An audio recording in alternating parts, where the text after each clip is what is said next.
Hello বন্ধুরা, আজকে রবিবার আর রবিবারের দিন দেখো সন্ধেবেলায় আমাদের মাহি সোনা পড়তে বসেছে মানে মাহির আর দুদিন পর এক্সাম স্টার্ট, বুধবার থেকে। তো কালকে যেহেতু 21শে জুলাই মাহির কালকে স্কুল হবে অনলাইনে, তারপরে মঙ্গলবার দিনটা ক্লাস হবে, ক্লাস হবে, অ্যাডমিট কার্ড দেবে, বুধবার পরীক্ষায় বসতে পারবে। অ্যাডমিট কার্ড নিয়ে গেলে অ্যাডমিট কার্ড নিয়ে পরীক্ষায় যাবে। তো যেহেতু মায়ের পরীক্ষা বুধবার থেকে স্টার্ট, তার জন্য বাড়িতে এখন এক্সাম নিচ্ছে আমি। এইদিকে মায়ের, হ্যাঁ, মায়ের বাবা ওয়ার্কশিট বের করে দিয়েছে আর আমি এইদিকে বসে রয়েছি। তো বুধবার থেকে পরীক্ষা, কতটা কি প্রিপেয়ার, কতটা কি প্রিপেয়ার দেখা যাক। তার মধ্যে কালকে আবার আন্টিও পরীক্ষা নেবে। আমি আন্টিকে বলে দিয়েছি প্রত্যেকটা দিন একটা করে সাবজেক্ট এক্সাম নিয়ে দেখতে কতটা কি প্রিপেয়ার আছে। তো যাই হোক, দেখাই তোমাদেরকে, চলো।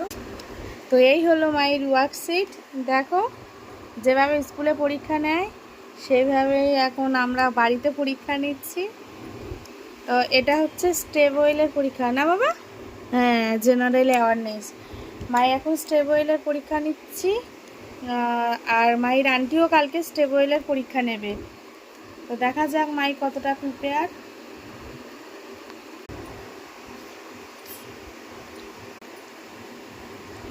সব লেখা শেষে কিন্তু তুমি খাতা চেক করবে বলে দিলাম।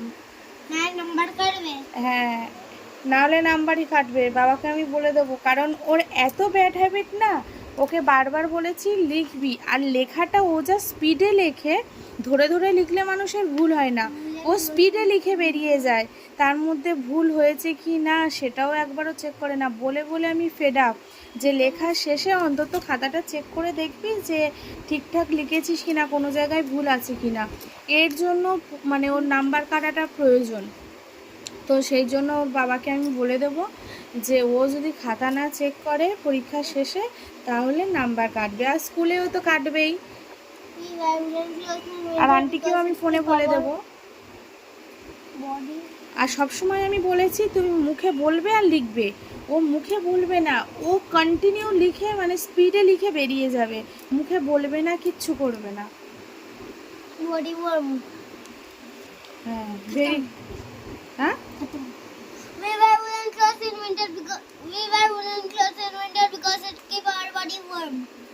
দেখেছো তোমরা কি স্পিডে বলে বেরিয়ে গেল?